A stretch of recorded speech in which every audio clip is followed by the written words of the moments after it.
Students, तो बेटा आज का जो हमारा टॉपिक रहने वाला है वो है बेटा एपी में ही questions related to sum of n terms, जो कि हमारे हैं exercise 5.3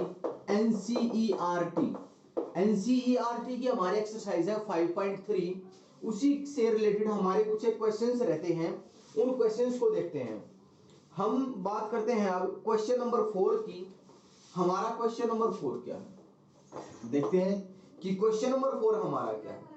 how many terms of the AP, AP की कितनी terms 9, 17, 25 and up to so on, हमारे पास एक एपी था, must be taken a sum of 636 means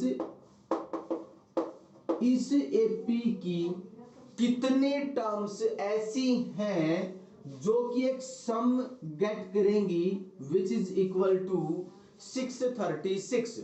तो देखते हैं एसएन का फॉर्मूला। एसएन मेरे पास क्या है, n/2 into 2a plus n-1 into D. अब इस फॉर्मूला में मेरे पास क्या क्या अवेलेबल है, एक तो है मेरे पास a, एक d है 8 और एक गिवन है Sn। अब क्या रहेगा, सिर्फ और सिर्फ n। हमें अब क्या निकालना है, सिर्फ और सिर्फ n फाइंड आउट करना है। तो ये हो गया बस बिल्कुल हमारा आसान सा क्वेश्चन। तो क्या करेंगे, 636 is equals to n/2 into 18 plus n-1 into 8। ठीक है, तो अब यहां से क्या करेंगे, 636 is equals to n into 9 plus 4 into n-1, 4 into n-1 हो जाएगा। तो 636 is equals to 9n plus, चलो पहले एक बार और एक स्टेप में और इसको सोल्व कर लेता हूं, n इंटू 9 प्लस 4n-4। तो यहां से मेरे पास आ गया बेटा क्या, 636 is equals to 9n, sorry 9 minus में 4 हो जाएगा मेरे पास 5, तो 5n प्लस 4n स्क्वायर। तो अब ये मेरे पास क्या बन जाएगा, 4n square plus 5n minus में 636 इज इक्वल्स टू 0। और अब हम इसको किसकी हेल्प से सोल्व कर लेंगे, अब हम इसको सोल्व कर लेंगे with the help of a factorization method by splitting the middle term. तो अब बात करते हैं हम आगे, 6th क्वेश्चन की बात करता हूं मैं। 6th क्वेश्चन हमारा क्या है बेटा, the first and the last term of an AP are 17। First term तो है हमारी 17 एंड लास्ट टर्म हमारी है 350। सबको पता है लास्ट टर्म को एन से रिप्रेजेंट किया जाता है। Common difference is 9। हमें क्या फाइंड आउट करना है, how many terms are there and what is their sum. Means सबसे पहले मेरे को n फाइंड आउट करना है और फिर क्या फाइंड आउट करना है, Sn फाइंड आउट करना है। अब n कहां से फाइंड आउट करूंगा, n तो मेरा इस an के फॉर्मूला से आएगा, a plus n-1 into d is equal to 350, 17 plus n-1 into 9 is equal to 350। Minus क्या, 350 में से हमने n-1 into 9 is equal to 333, तो n-1 is equal to 333 by 9, तो 27, 6, 3, 9, n की वैल्यू आ गई अब हमारे पास क्या, 38। तो अब यहां से क्या निकाल दूंगा बेटा, सिर्फ और सिर्फ S38 निकाल दूंगा। तो बेटा यहां तक के क्वेश्चन आपको समझ आए होंगे। ठीक है, इस प्रकार से हमें इन क्वेश्चंस को क्या कर लेना है बेटा, सोल्व कर लेना है। अब हम इसी एक्सरसाइज में आगे और क्वेश्चंस पढ़ेंगे, तो देखते हैं कि वो क्वेश्चन हमारे किस प्रकार के हैं। बाकी अगर मैं इन दोनों क्वेश्चन की बात करूं, ये हमारे लास्ट क्वेश्चन जो कि हमने क्वेश्चन नंबर 3 पढ़ा था, बिल्कुल उसी की तरह है, क्वेश्चन नंबर 3 की तरह है ये दोनों क्वेश्चंस।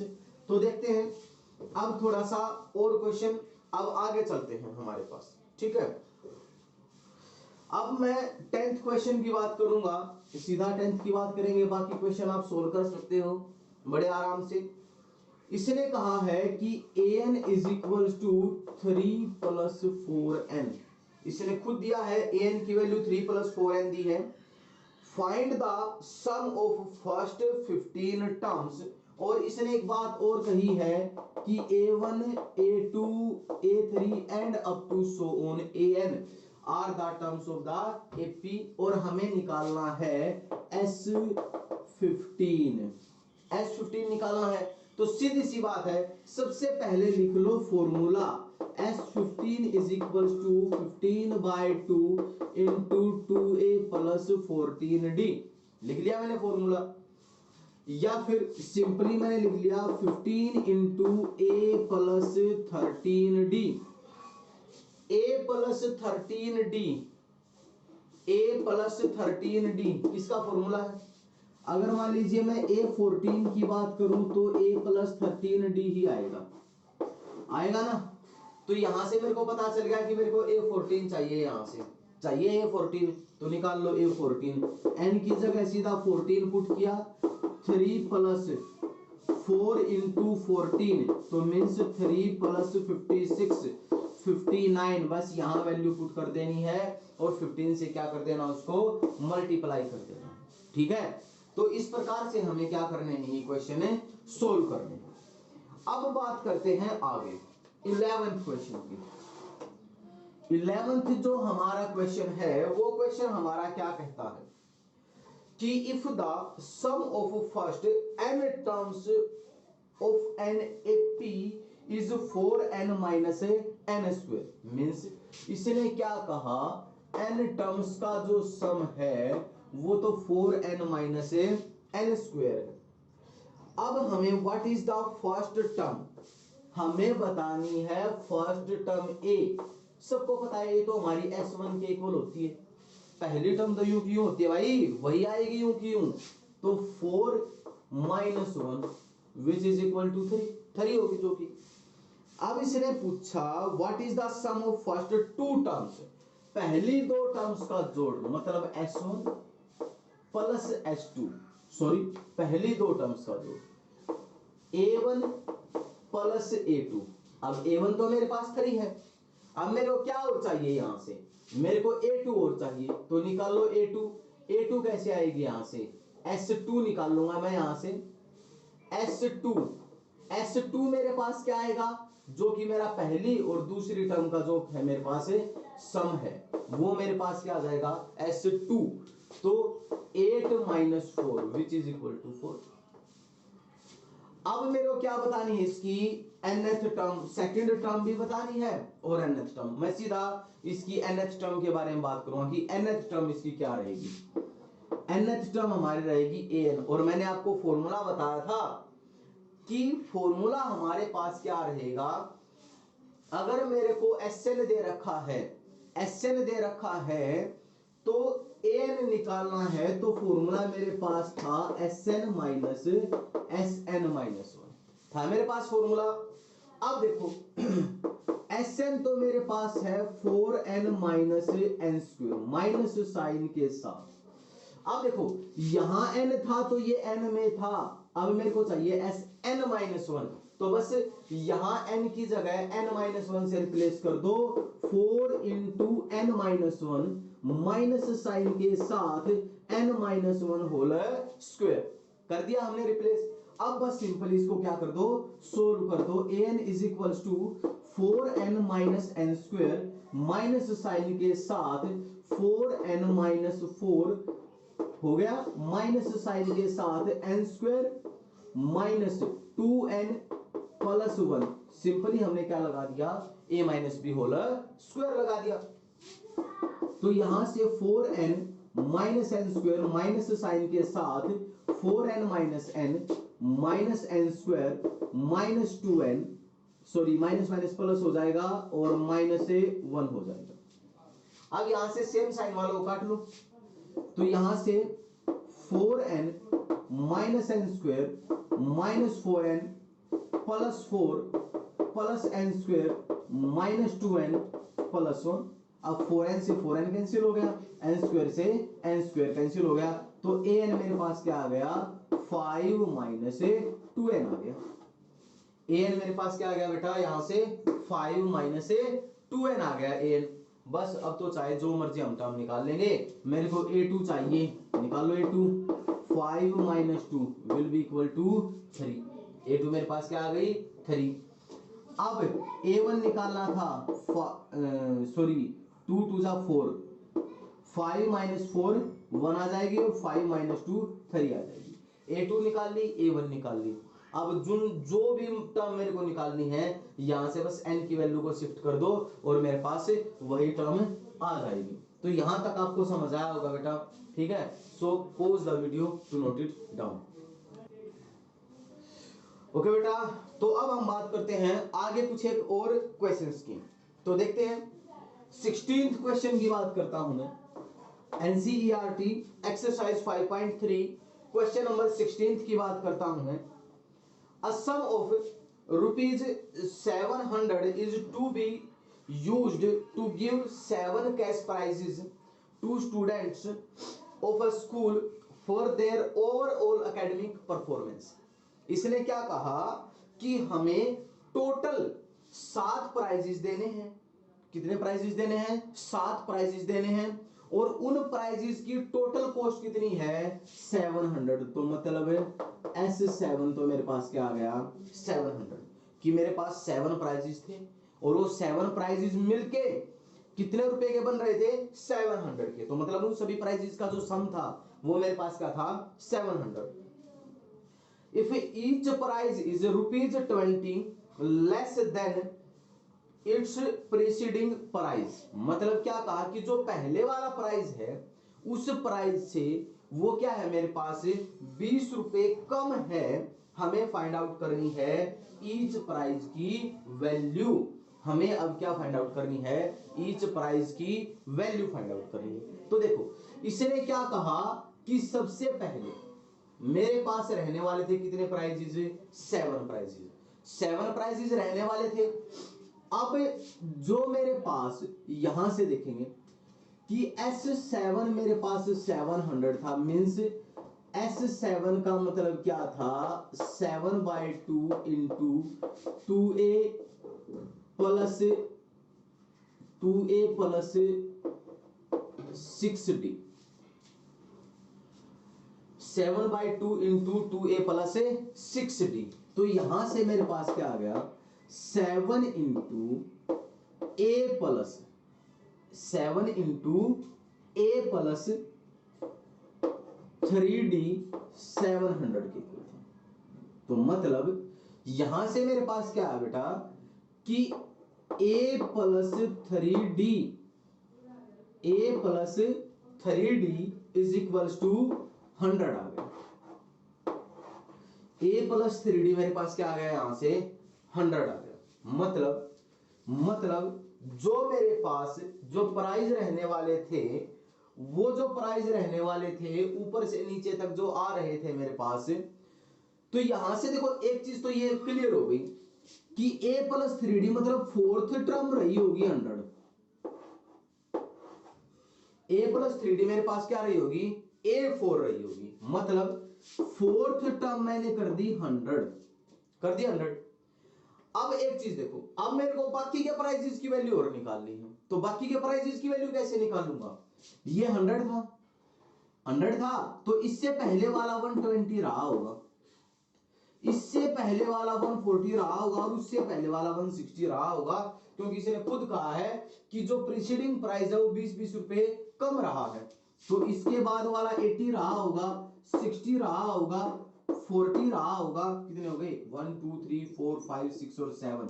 तो लास्ट प्राइस मेरा कितने का रहा होगा 40 का रहा होगा। हम इस प्रकार से इस क्वेश्चन को क्या कर सकते हैं सोल्व कर सकते हैं। तो अब देखते हैं हम अपना आगे का क्वेश्चन। आगे क्वेश्चन की बात करते हैं। अब मैं सीधी बात करूंगा अपनी 18th क्वेश्चन की, कि 18th क्वेश्चन मेरा क्या है। A spiral is made up of successive semicircles with alternatively at centers at A and B with starting at A।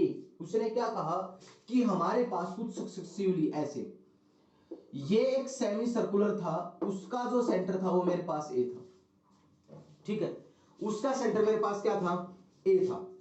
अब उसने क्या कहा कि ये मेरा पॉइंट था बी, ये मेरा पॉइंट क्या था, बी।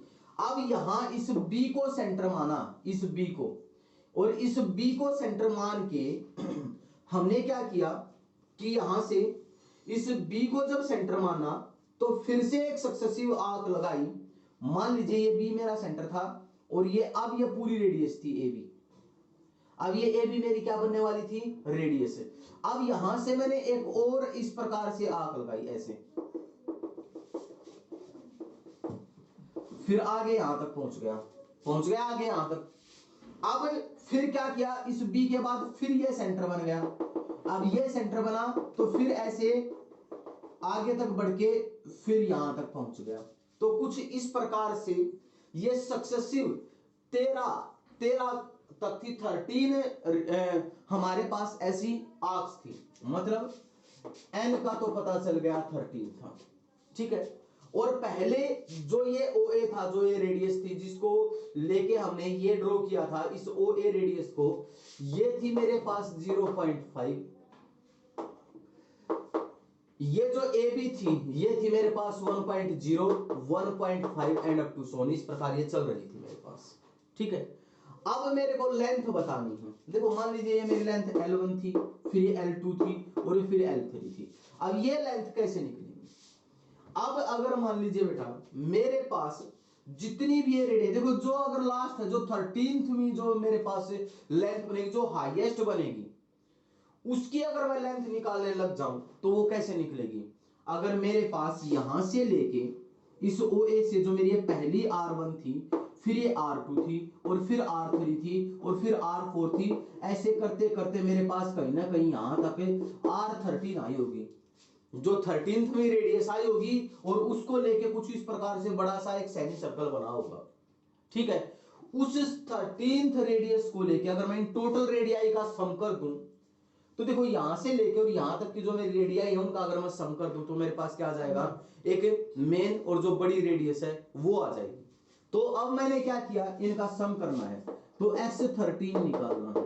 तो ये हो गया मेरे पास 13/2 into 2a plus n minus 1, 13 minus 1 means 12d हो गया। तो यहां से मैंने लिखा 13 into a plus 6d means 13 into a की वैल्यू है मेरे पास 0.5 प्लस 6 का मतलब हो गया 3.0, ठीक है। तो यहां से मेरे पास हो गया ये 13 इंटू 3.0 सॉरी, तो ये हो गया मेरे पास 3/2 आएगा। एक मिनट यहाँ गड़बड़ हो गई है, वो 0.5 एक बार चेक कर लेता हूँ, 0.5 और ये हो जाएगा हाँ 1.0, ठीक है 0.5 ही आएगा हमारा, डी भी हमारे पास 0.5 ही आएगा। तो यहाँ से 13 इंटू हो जाएगा मेरे पास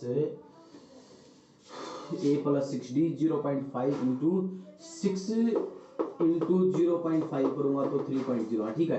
तो ये हो जाएगा मेरे पास 3.5, यहां से होगा मेरे पास ये क्या 3.5। मैंने सोल्व किया 13 पंजे 65, 6 13 की 39, 39 और 6 45। तो ये इतने सेंटीमीटर मेरी क्या आ गई रेडियस। अब मेरे को क्या करना है, सिर्फ और सिर्फ इसकी लेंथ निकालनी है। और सेमी सर्कल है, लेंथ के लिए मेरे पास क्या होता है, सर्कल की लेंथ के लिए 2πr, सेमी सर्कल था तो नीचे बाई 2 कर दिया। पाई की वैल्यू होगी 22/7 इंटू r हो जाएगा 45.5। तो यहां से 10 पे कैंसिल हो गया। अब 5 से 2 से कट गया 11, तो ये हो जाएगा हमारे पास 143 सेंटीमीटर। तो कुछ इस प्रकार से हमें इन क्वेश्चंस को क्या कर लेना है बेटा, सोल्व करना है। ये हमारी कुछ एक प्रैक्टिकल प्रॉब्लम्स थी, बाकी प्रॉब्लम्स को आपको खुद सोल्व कर लेना है। जो भी मैंने आपके लिए छोड़ी हैं उनको आपको खुद सोल्व करना है। उन प्रैक्टिकल प्रॉब्लम्स को फिर भी ना समझ आए तो बाद में डिस्कस कर लेना है, कमेंट सेक्शन में बता देना है। अभी एक्सरसाइज 5.4 भी पेंडिंग है, उसको भी सोल्व करेंगे हम यहीं पे। तो और ये एक्सरसाइज जो हमारी 5.3 थी आपको समझ आई होगी। So pause the video to note it down.